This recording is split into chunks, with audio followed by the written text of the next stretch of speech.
So we've talked about how to build reading into a day or into a week. One thing I think is worth thinking about is how to build it into your year. Are there certain traditions that you could participate in that maybe highlight reading? So some examples. Every Christmas, my wife and I give our girls 4 gifts. Something they want, something they need, something to share, and something to read. Now, this always ends up being maybe 1 or 2 gifts in each of these, but the idea is this: reading is part of what we do over Christmas break. So something we want, something we read, something to share, and something to read.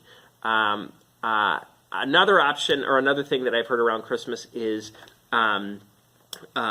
giving kids a brand new book specifically picked out for them, something you'd know they'd be interested in, and you give it to them the night before Christmas. That's just like a Christmas Eve tradition. They can go and enjoy that book. It's the first book or the first gift that they get to open. It's a special treat.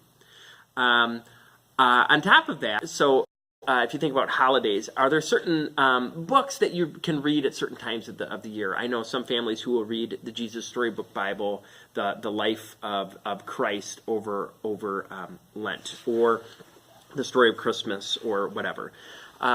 The night before Christmas is a perfect example here. But are there holidays or birthdays, or are there events that, you know what, we do tend to read that same book each year, or a similar book to it? Another example of this, a tradition, is audiobooks.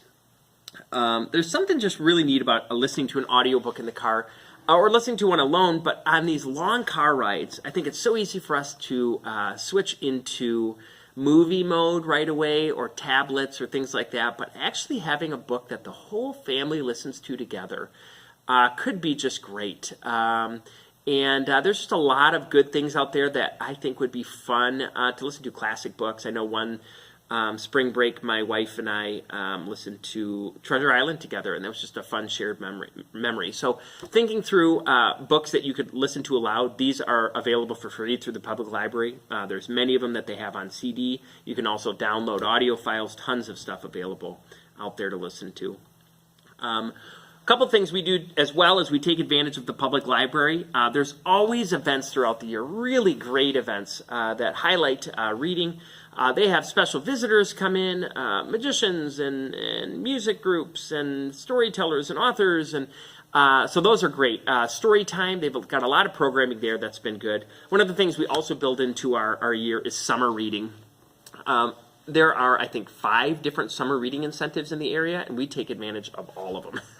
The public libraries in the area have them. Baker Bookhouse, Schuler's, Barnes & Noble, just a lot of them.